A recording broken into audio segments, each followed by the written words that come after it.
Hello students, welcome to the Inspirers competition classes.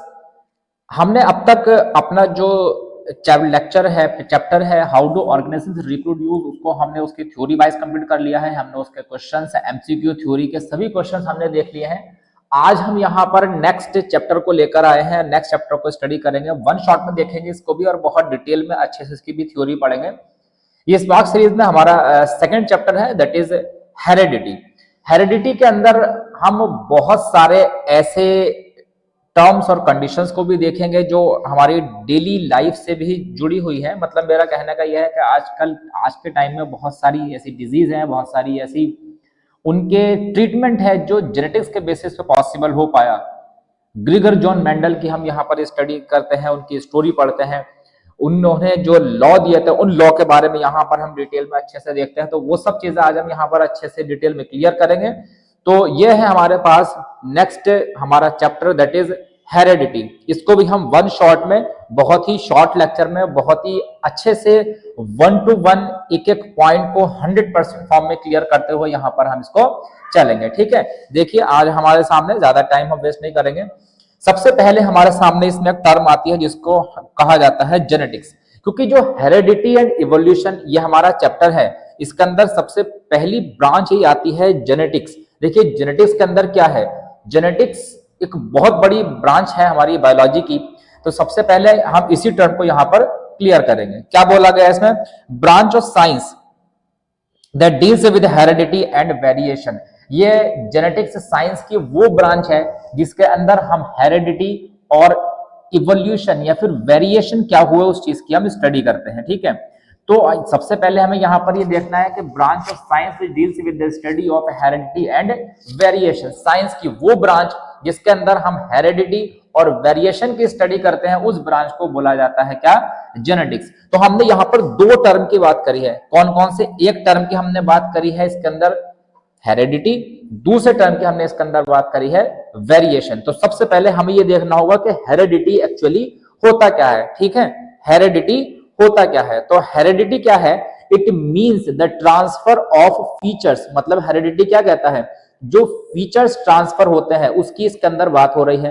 ठीक है, मतलब किस तरीके से फीचर यहां पर ट्रांसफर हो रहे हैं, देखिए it means the transfer of features या फिर character traits from one generation to the next generation.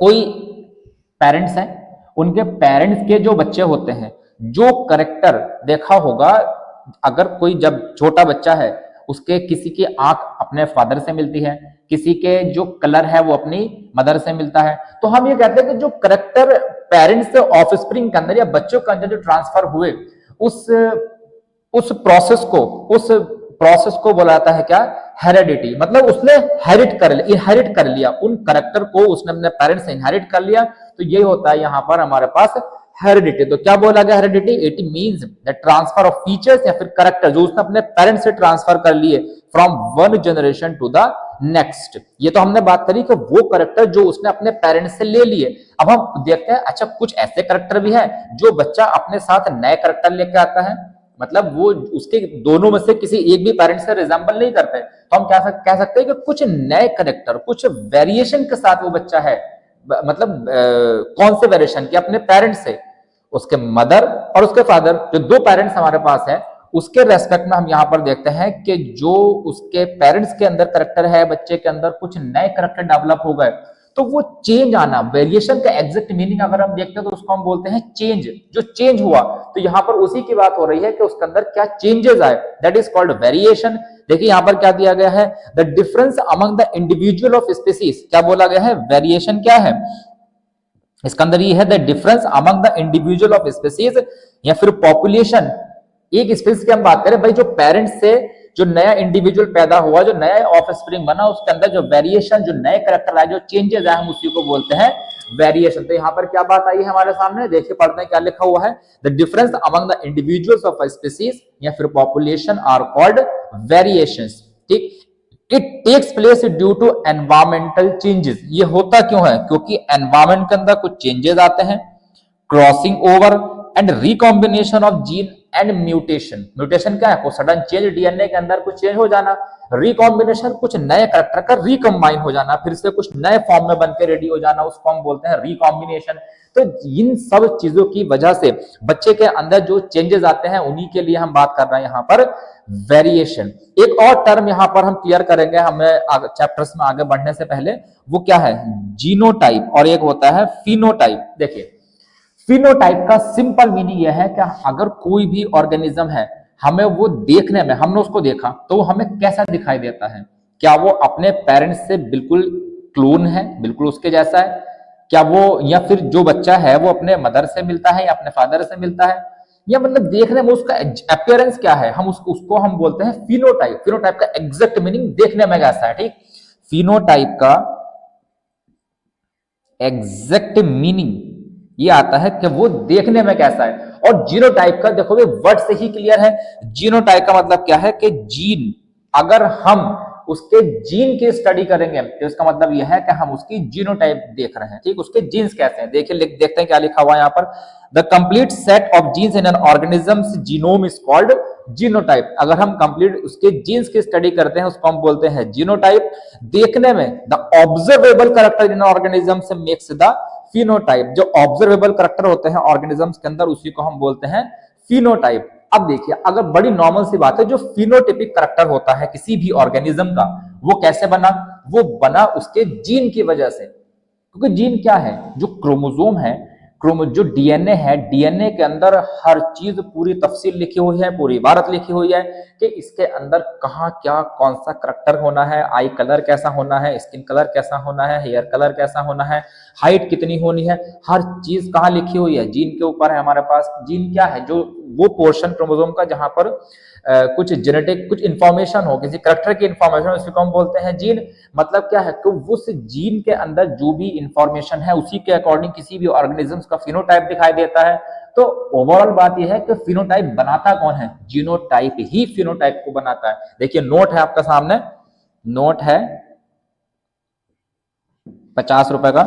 Phenotype is a modified genotype. Phenotype क्या है? Is a modified genotype and many of the phenotype can not be inherited. बहुत सारे phenotype ऐसे हैं जो inherit नहीं हो सकते, जो वो अपने पेरेंट्स से नहीं ले सकता, क्योंकि उसको बनाता तो जीन ही है। Clones are those organisms which are exact copies of each other.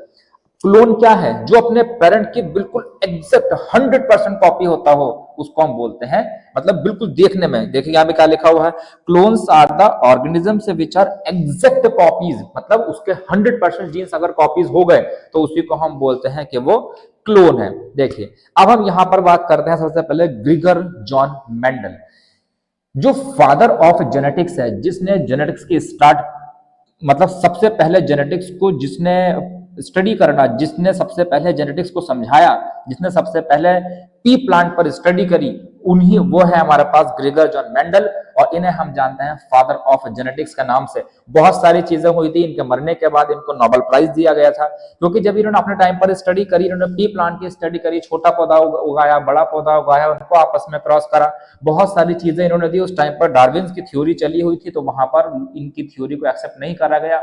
कुछ साइंटिस्ट ने बोला कि इन्होंने, क्योंकि मैथ का यूज कर दिया था बायोलॉजी के अंदर, तो कुछ साइंटिस्ट ने ये बोला कि भाई तुमने बायोलॉजी के अंदर मैथ का यूज क्यों कर दिया, इनको माना नहीं गया। बाद में कुछ अलग अलग साइंटिस्ट ने अलग अलग जगहों पर इनकी स्टडी को, इनकी जो पूरी डिस्कवरी थी उसको दोबारा से स्टडी करा। फिर बाद में पता चला कि मेंडल साहब तो बड़ा ही महान काम करके गए हैं, तो इनको फिर बाद में नोबेल प्राइज दिया गया था। तो इनको मेनली हम ये बात ये कर रहे हैं कि यहाँ पर इनको जाना जाता है फादर ऑफ जेनेटिक्स के नाम से, ठीक है, ग्रेगर जॉन मेंडल। नेक्स्ट हम देखते हैं ग्रेगर जॉन मेंडल के बारे में। Started his experiment on plant breeding and hybridisation. इन्होंने क्या करा? अपने एक्सपेरिमेंट को इन्होंने स्टार्ट करा, किस पर?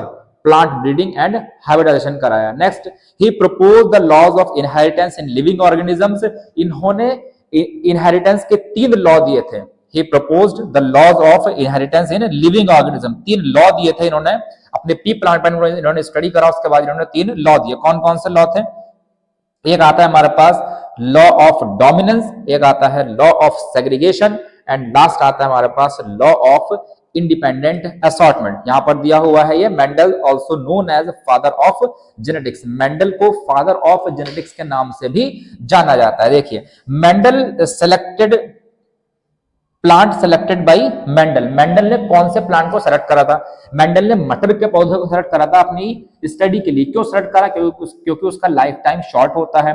वहां पर मेल और फीमेल हम जल्दी जल्दी बहुत मतलब मेन बात तो यह है कि जब उसका लाइफ टाइम लाइफ साइकिल जो उसकी शॉर्ट है, पूरा जो लाइफ स्पैन है, जिससे हम उसके बहुत सारे ऑर्गेनिज्म से देख सकते हैं। पता चला किसी इंसान को ले लिया तो मेंडल की डेथ हो गई, वो एक्सपेरिमेंट तो पूरा सामने होकर नहीं आया।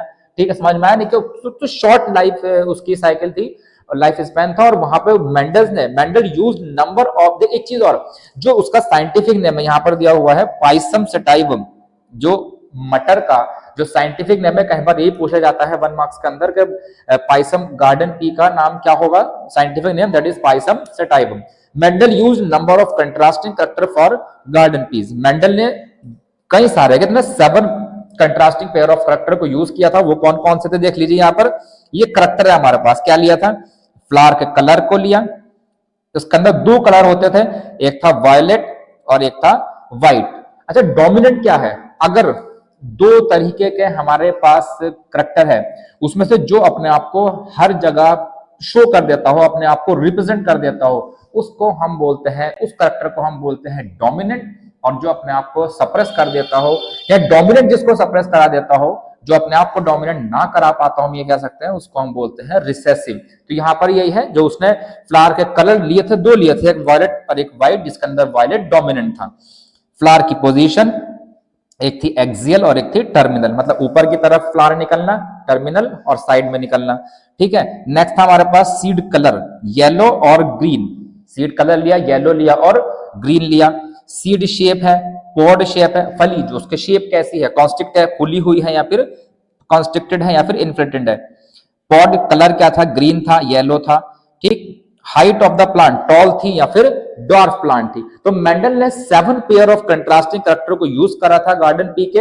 यही था हमारे पास। और ये यहां से भी क्वेश्चन बन सकता है, इसलिए इंपॉर्टेंट है देखना इसको। नेक्स्ट देखिए, मेंडल्स के experiment cross between 2 P plants which 1 pair of character is called monohybrid cross. मतलब देखे, बड़ी शॉर्ट में बात यह है, मेंडल ने 2 तरीके की क्रॉस कराई थी। एक कराई थी डाई हाइब्रिड क्रॉस, एक करा था उसने मोनोहाइब्रिड क्रॉस। अगर जब मेंडल ने एक टाइम पर एक ही करेक्टर को स्टडी करा तो उसको हम बोलते हैं मोनोहाइब्रिड क्रॉस। जब मेंडल ने एक ही टाइम पर 2 करेक्टर को स्टडी करा उसको हम बोलते हैं डाई हाइब्रिड क्रॉस। जैसे यहां पर मेंडल ने क्या करा, उसको ये सिर्फ इतना देखा, प्लांट को उसने उगाया, ना फ्लावर का देखा, ना पोजीशन को देखा, ना किसी चीज को देखा, ना कलर को देखा, ना पॉट की शेप को, बस ये देखा कि प्लांट की हाइट टॉल है या फिर डॉर्फ है। कितना देखा? सिर्फ एक कैरेक्टर को उसने ऑब्जर्व करा कि उसकी हाइट टॉल है या फिर डॉर्फ, और कुछ नहीं देखा। तो ऐसे कैरेक्टर जब एक बारी में एक कैरेक्टर की स्टडी करे जाते हैं उसको हम बोलते हैं मोनोहाइब्रिड क्रॉस। देखिए लिखा हुआ है cross between 2 P plant which 1 pair of contrasting character is called monohybrid cross। I hope आप लोगों को बहुत अच्छे से क्लियर हुआ होगा। चलिए चलते हैं आगे। यह है हमारे पास मोनोहाइब्रिड क्रॉस। कैसे कराया गया देखिए, पेरेंट्स लिए हमने सबसे पहले, एक टॉल प्लांट है, एक डॉर्फ प्लांट है। अगर हम इसके गैमेट्स निकालते हैं, गैमेट्स क्या क्या बनते हैं देखिए, ये कैपिटल टी यहां से ये बना कैपिटल टी और ये बना कैपिटल टी। ठीक, ये स्मॉल टी, इसके हमने F1 जनरेशन निकाले तो ये बना कैपिटल टी स्मॉल टी। अगर हम इसको सेल्फ क्रॉस करा, देखिए मैं आपको दिखा देता हूं, यहां पर ये है हमारे पास कैपिटल टी, ये कैपिटल टी, स्मॉल टी और स्मॉल टी।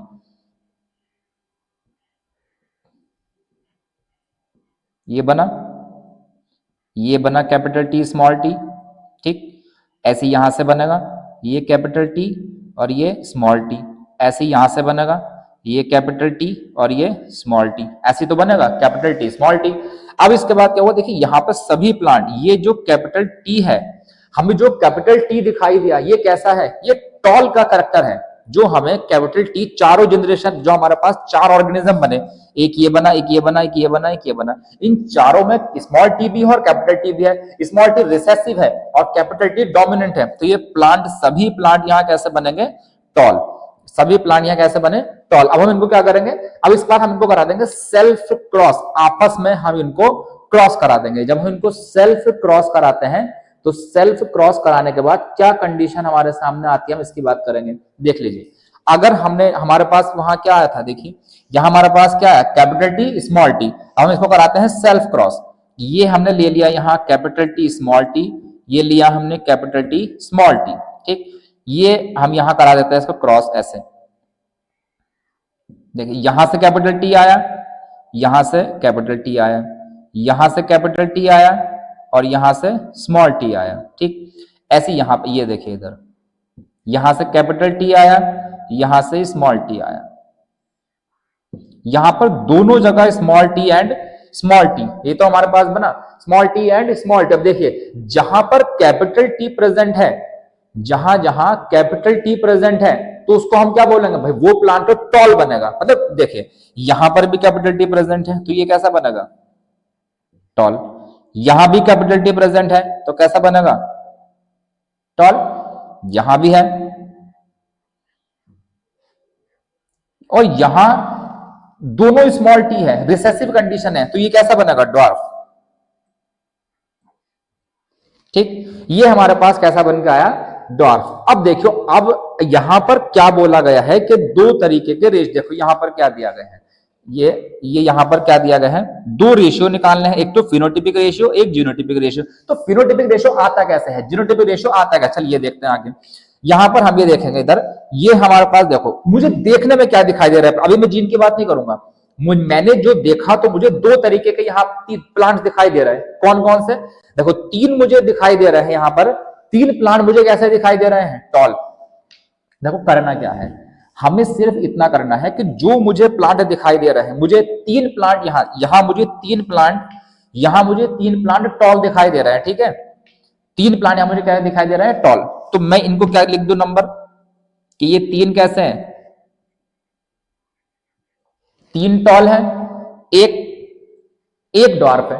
तो मुझे देखने में इनका फिनोटिपिक रेशियो क्या बना, बात ये आ रही है, इनका फिनोटिपिक रेशियो क्या बना, तो मुझे ये देखने में कैसे दिखाई दे रहे हैं, फिनोटिपिक रेशियो।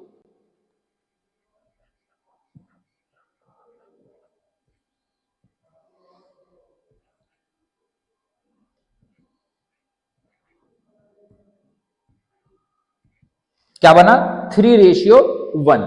इनका फिनोटिपिक रेशियो आता है हमारे पास 3:1। अब हम बात करते हैं इनके जीनोटाइप पे। देखिए ये यहां पर कैपिटल टी प्रेजेंट है, यहां पर ये कैपिटल टी प्रेजेंट है, ये हुआ कितना, एक, ये एक हुआ। यहां कैपिटल टी स्मॉल टी, यहां कैपिटल टी स्मॉल टी। तो ऐसे प्लांट देखो, ऐसे प्लांट जिनके अंदर सिर्फ कैपिटल टी और स्मॉल टी प्रेजेंट है, वो कितना है, दो ही तो है। तो हम यहां पर नंबर लिख देंगे कितना, दो। ऐसे प्लांट जिनके अंदर सिर्फ स्मॉल टी प्रेजेंट है, ये वो कितना है, एक आ गया। मतलब हमने इसके जीन को, ये जीन ही तो है, कैपिटल टी स्मॉल टी, दो में कैपिटल टी स्मॉल टी और लास्ट में कितना है, स्मॉल टी, ठीक। तो यहां ये जो हमारे पास जो जीनोटिपिक रेशियो बनेगा वो क्या बनेगा, 1:2:1। क्यों आया 1 रेशियो, देखिए ये 1 है, ये 1 है, ये 2 है, ये 2 है और ये 1 है। तो कितना बना, 1:2:1। देखिए जीनो फिनोटिपिक रेशियो कितना है, 3:1 एंड जीनोटिपिक रेशियो आता है हमारे पास 1:2:1। चलिए आगे बढ़ते हैं। देखिए यहां पर ये हमारे पास क्या है, ये कैपिटल टी या स्मॉल टी जो है, ये दोनों ही डोमिनेंट है और ये रिसेसिव है। प्योर होमोजाइगस कंडीशन की बात कर रहा हूं, होमो मतलब सेम। ये यहां पर कैसा, 1 डोमिनेंट 1 इज रिसेसिव, क्योंकि ये आ गए हमारे पास हेट्रोजाइगस कंडीशन, इसको हम हाइब्रिड भी बोलते हैं। देखिए कितना आया, अगर हम यहां बात करते हैं हमारा फिनोटिपिक रेशियो, तो ये आता है 3:1। और अगर हम इसमें बात करते हैं जीनोटिपिक रेशियो की, तो ये आता है 1:2:1। क्लियर हुआ। आगे क्या बोला हमने, फिनोटिपिक रेशियो जो इसका फिजिकल अपीयरेंस है, या तो टॉल है या फिर शॉर्ट है, उसका हम फिजिकल अपीयरेंस की बात कर रहे हैं, देखने में जो दिखाई दिया प्लांट, ठीक है। नेक्स्ट क्या है हमारे पास, जीनोटिपिक है, या मतलब फिजिकल जो उसका अपीयरेंस है, या टॉल या फिर शॉर्ट के हिसाब से हम बात करेंगे। ऑब्जर्वेशन हमें क्या दिखाई दिए मोनोहाइब्रिड क्रॉस के अंदर, ऑल F1 प्रोजेनी वर टॉल। जो हमने सबसे पहली, ये देखिए मैं दिखाता हूं आपको, जो हमने सबसे पहले क्रॉस कराई थी, ये जो हमने क्रॉस कराई इसका नाम पड़ा है F1 फीलियल वन। जो हमने सबसे पहले नंबर पर क्रॉस कराई वहां हमें सारे प्लांट कैसे दिखाई दिए, टॉल।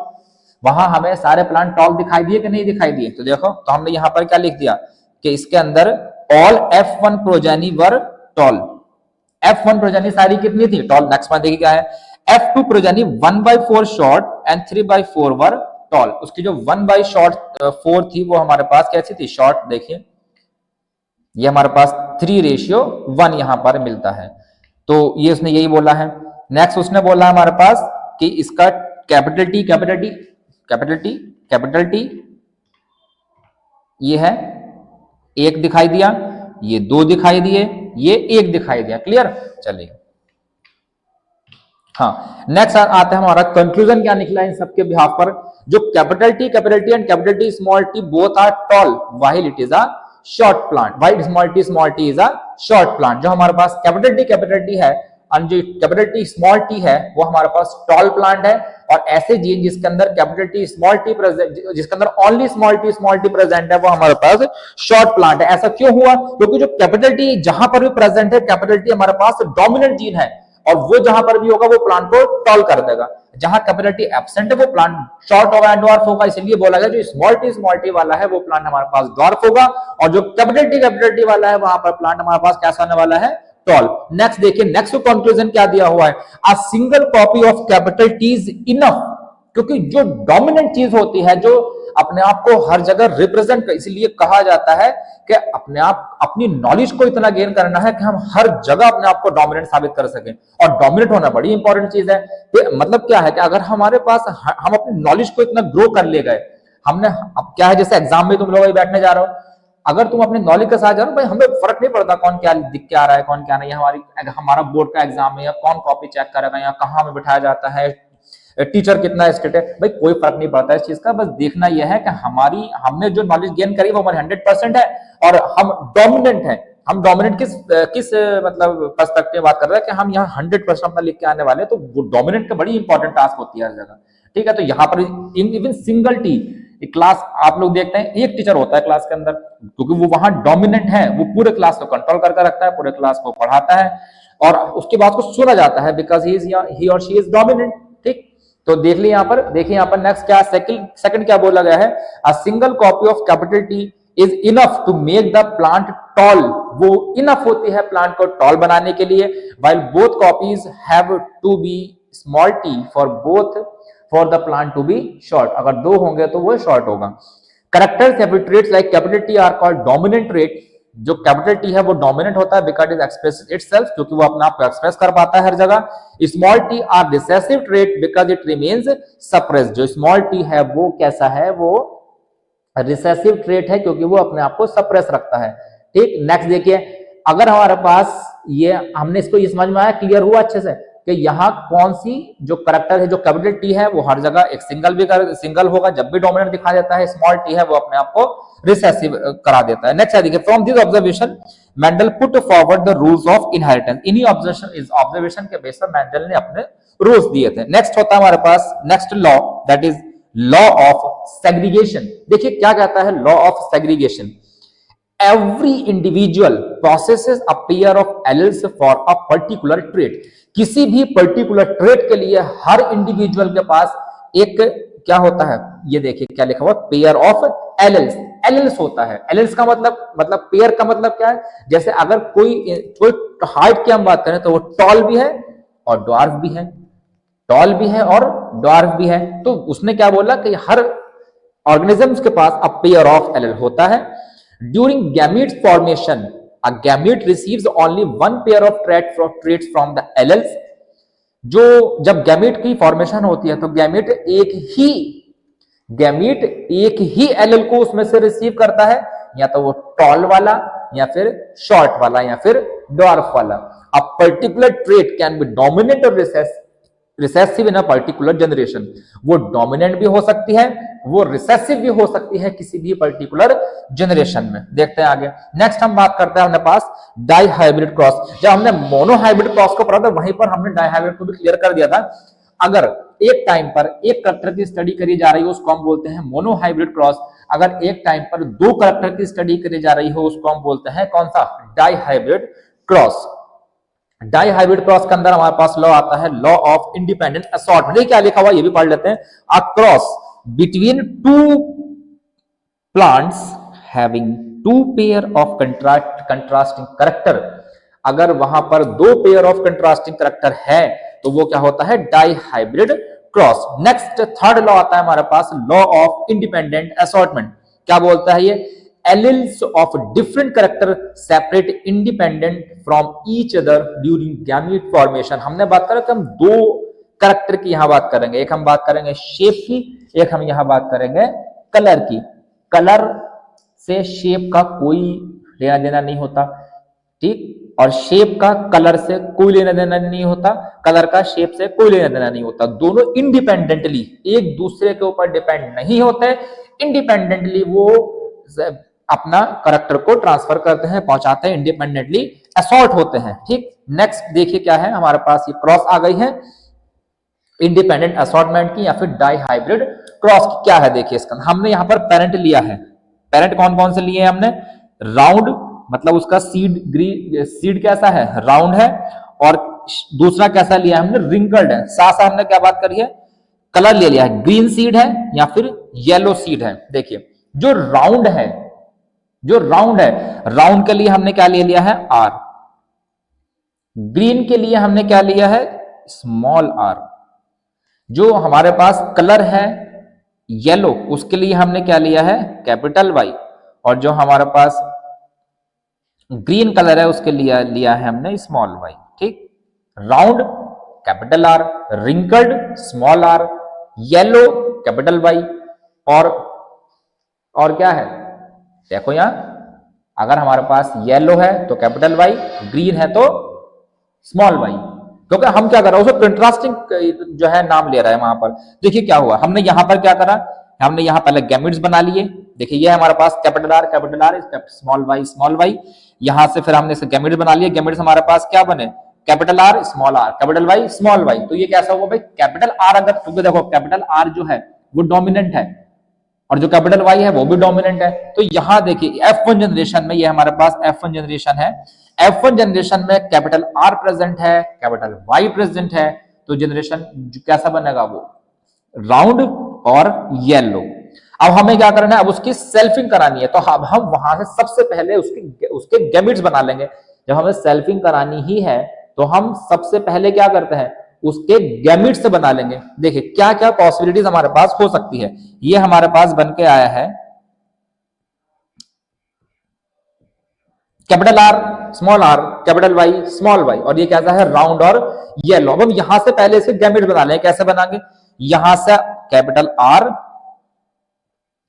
और क्या हो सकता है साथ साथ कैपिटल वाई, और क्या बनेगा, कैपिटल आर स्मॉल वाई, और क्या बनेगा, स्मॉल आर कैपिटल वाई, और क्या बन सकता है, स्मॉल आर स्मॉल वाई।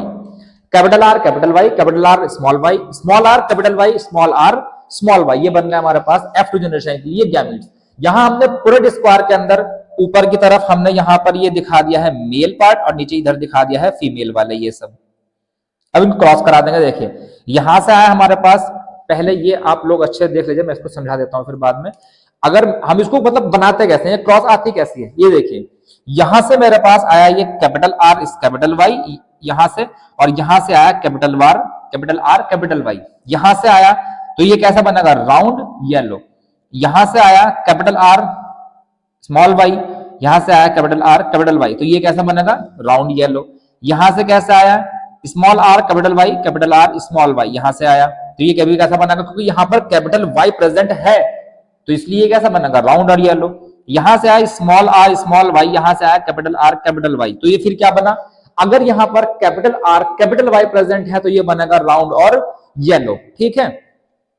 अब देखिए यहां पर, अब यहां पर हम देखते हैं इधर कि यहां से आया कैपिटल आर स्मॉल वाई, यहां से आया कैपिटल आर कैपिटल वाई, तो ये भी कैसे बना, राउंड और येलो। यहां से आया capital R small Y capital R small Y, तो यहां देखो यहां पे दो तो कैपिटल आर हो गए लेकिन वाई कैपिटल यहां पर है ही नहीं, तो ये कैपिटल आर की वजह से राउंड तो बनेगा, लेकिन यहां कैपिटल वाई एब्सेंट है दोनों ही स्मॉल y है, दोनों ही रिसेसिव प्रेजेंट है, इस वजह से यहां पर इसका राउंड और कलर कैसा होगा, green.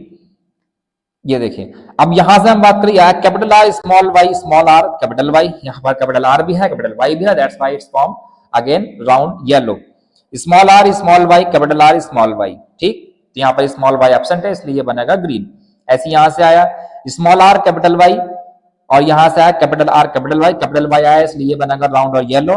Small are small Y capital R small Y, capital R भी यहां पर प्रेजेंट है और कैपिटल वाई भी यहां पर प्रेजेंट है, इसलिए कैसा बना, इसलिए कैसा बना हमारे पास, राउंड और येलो। नेक्स्ट देखिए, यहां ये बना हमारे पास small are small Y capital R small Y, तो ये भी राउंड तो है लेकिन ग्रीन है क्योंकि इसके पास कैपिटल वाई प्रेजेंट नहीं है।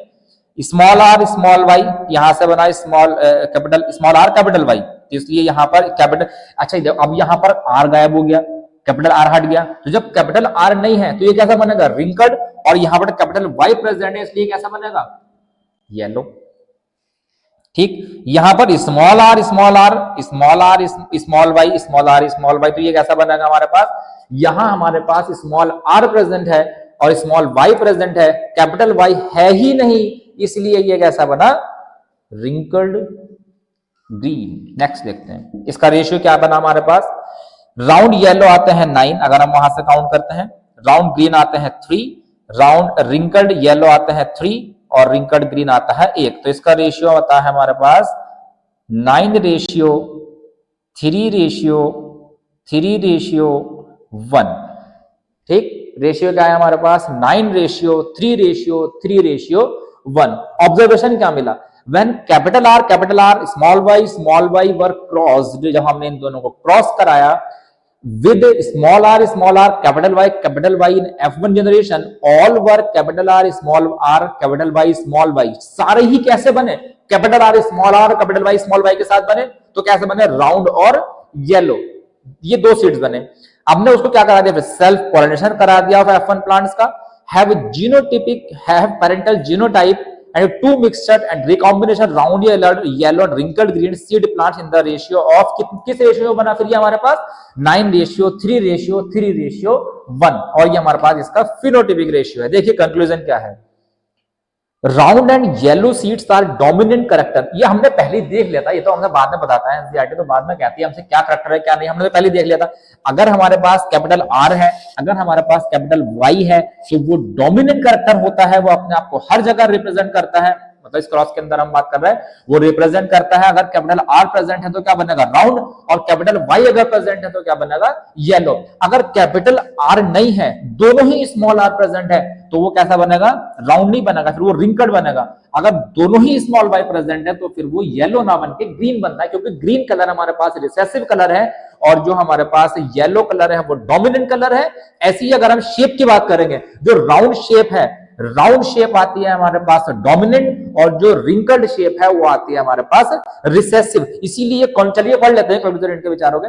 Round and yellow seeds are dominant character, जो राउंड और येलो सीड्स है वो डोमिनेंट कैरेक्टर है। occurrence of new phenotype combination show that genes for round and yellow seeds are inherited independently of each other। ये हमने पहले ही बात करी थी, क्योंकि लॉ यही तो कहता है कि वो एक दूसरे पर डिपेंड नहीं करते, वो इंडिपेंडेंटली असॉर्ट हो जाते हैं। नेक्स्ट देखिए, नेक्स्ट और लास्ट टॉपिक है हमारा, that is sex determination. Sex determination, sex determination क्या है, मतलब सेक्स को डिटरमाइन कैसे किया जाता है, determination of sex of an offspring, कैसे डिटरमाइन करते हैं हम सेक्स को। देखिए यहां पर इसके अंदर रिस्पॉन्सिबल फॉर जो हमारे पास सेक्स डिटर्मिनेशन के लिए दो चीजें हैं, तो एनवायरमेंटल और एक जेनेटिक फैक्टर। सबसे पहले हम देखते हैं एनवायरमेंटल फैक्टर को। देखिए क्या लिखा हुआ है, in some animals the temperature at which the fertilised eggs are kept decided the gender, जहां पर उस फर्टिलाइज्ड एग को रखा गया है वो टेम्परेचर वो डिसाइड करता है कि वो मेल होगा या फिर फीमेल। इसलिए यहां पर हम बात कर रहे हैं एनवायरमेंट के। नेक्स्ट आते हैं जेनेटिक फैक्टर, जो कि बहुत इंपॉर्टेंट है, मेन तो यही है। In some animals like humans gender और individuals is determined by a pair of chromosomes called sex chromosome. ठीक, जो पेयर ऑफ क्रोमोसोम होता है, सेक्स क्रोमोसोम। देखिए अगर हम ह्यूमन का ही एग्जांपल लें या हम ह्यूमन की ही अगर बात करें तो ह्यूमन के अंदर कितने पेयर ऑफ क्रोमोसोम हैं? That is 46। ठीक, इसमें से हमने कहा हाफ कर लें अगर एक किसी मतलब मेल या फीमेल के, तो वो हो जाते हैं फिर मतलब 23 पेयर्स, 23 पेयर्स हो गए। तो 23 पेयर्स में हम बात अभी देखते हैं, 23 पेयर्स में जो 22 पेयर्स है वो होते हैं ऑटोसोम, मतलब जो हमारी पूरी बॉडी को कंट्रोल करते हैं, और एक पेयर होता है सेक्स क्रोमोसोम। एक पेयर कैसा होता है? Sex chromosome. तो हम उस सिर्फ एक पेयर की यहां पर बात करेंगे, दैट इज एक्स या फिर एक्स और वाई, जो मेल में अलग होता है और जो फीमेल में अलग होता है। अगर हम बात करते हैं हमारे पास मेल की, तो उसके अंदर कैसा होता है? देखिए अगर एक्स और एक्स है तो वो होगा मेल। फीमेल, अगर एक्स और एक्स है तो वो क्या होगा? फीमेल। सॉरी, अगर एक्स और वाई है तो वो होता है मेल। अगर एक्स और एक्स है तो वो होगा फीमेल, एक्स और वाई है तो वो होगा फीमेल। देखिए सेक्स क्रोमोसोम के अंदर in human being there are 23 pair of chromosome, out of these 22 pairs of chromosomes are autosome, जिसमें से 22 पेयर कैसे होते हैं? ऑटोसोम। ऑटोसोम मतलब जो हमारी पूरी बॉडी को कंट्रोल करता है, जो हमारी सेक्स का क्रोमोसोम को कंट्रोल नहीं करते हैं। एक पेयर, जो last pair of chromosome that helps in deciding gender of that individual, एक लास्ट पेयर जो होता है जो किसी भी इंडिविजुअल के जेंडर को डिसाइड करता है, उसको हम बोलते हैं क्या? Sex chromosome. और वो सेक्स क्रोमोसोम दो तरीके के होते हैं। अगर एक्स और एक्स प्रेजेंट है तो वो क्या हुआ? फीमेल। अगर एक्स और वाई प्रेजेंट है तो वो हुआ हमारे पास मेल। देखिए नेक्स्ट, ये इस तरीके से, ये फादर है, वो जैसे भी हमने क्रॉस करा सेम उसी वे में। फादर है एक्स वाई के साथ, मदर है एक्स एक्स के साथ, हमने इसे गैमेट बना दिया एक्स वाई, यहां से बना एक्स और एक्स, ये हमने यहां से क्रॉस कराया तो क्या बना? एक्स और एक्स मतलब फीमेल। हमने इसी को ऐसे क्रॉस कराया तो क्या बना? एक्स और एक्स मतलब फीमेल। फिर हमने इस वाले को ऐसे क्रॉस कराया तो क्या बना? एक्स और वाई मतलब मेल। यहां करा दिया ऐसे, एक्स और वाई मतलब मेल। देखिए ये 50% बनती है हमारे पास फीमेल और 50% बनता है हमारे पास मेल। मतलब 50% probability of female child, 50% probability होती है कि फीमेल चाइल्ड बनेगा और 50% प्रोबेबिलिटी होती है कि मेल चाइल्ड बनेगा। देखिए दिस शोज दैट, ये क्या शो करता है हमें? This shows that half the children will be boys and half will be girls. जो हाफ होंगे वो बॉयज होते हैं और हाफ विल बी गर्ल्स।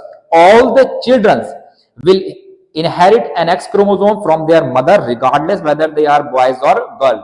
चाहे वो लड़का हो या लड़की, चाहे वो बॉय हो या गर्ल, जो एक्स क्रोमोसोम आता, मतलब फीमेल से सिर्फ और सिर्फ एक्स क्रोमोसोम ही आता है। वो अलग बात है कि फीमेल्स को ही ब्लेम किया जाता है अगर किसी फैमिली में, ऐसा अब तो बहुत कम है लेकिन पहले बहुत था कि अगर फीमेल्स होती रहती है, फीमेल चाइल्ड अगर होती है तो उसके अंदर फीमेल को ब्लेम किया जाता है, जबकि फीमेल का क्या है भाई? ब्लेम तो उसे करो ना जहां से एक्स या वाई आ रहे हैं। वैसे तो नेचुरल सब चीज है, उसकी भी गलती नहीं है, लेकिन फिर भी अगर करना ही है तो मेल्स को करोगे। तो मेल्स के अंदर दो क्रोमोसोम है, एक्स और वाई। अगर फादर से एक्स गया तो लड़की बनेगी, अगर फादर से वाई गया तो लड़का बनेगा। मतलब गया तो वाई फादर से, और ब्लेम किया जाता है लड़कियों को या गर्ल्स को कि भाई तुम्हारे जो सारी लड़की हो रही है। तो इसलिए ये थोड़ा सोचने समझने वाली बात है। यहाँ पर क्या बोला गया? The sex of children will be determined by what they inherit from their father and not from there mother. वो अपनी मदर से नहीं, वो अपने फादर से डिसाइडेड होती है कि वो मेल होगा या फिर फीमेल। यहां हमारा ये चैप्टर हो जाता है कंप्लीट। अब इस चैप्टर को भी आप लोग बहुत अच्छे से पढ़ेंगे, ध्यान से पढ़ना है, देख लेना है अच्छे से, एक एक टॉपिक, एक एक पॉइंट, हर चीज हमने यहाँ पर बिल्कुल क्रिस्टल क्लियर कर ली है। और हमने पहला चैप्टर भी देख लिया था, हाउ डू ऑर्गेनिज्म से रिप्रोड्यूस वाला। ये चैप्टर ही हमारा बहुत अच्छे से क्लियर हो गया है। अब इसके क्वेश्चन रह गए, हम क्वेश्चन भी बहुत जल्दी कर लेंगे यहाँ पर। तो बस अब देखना यही है कि कितना आप लोगों को समझ में आता है। पढ़ाई करते रहिए अपनी अच्छे से, शिद्दत के साथ, लगन के साथ। आई होप आप लोगों को हर चीज समझ में बहुत अच्छे से आ रही होगी। ठीक है, ऑल द वेरी बेस्ट।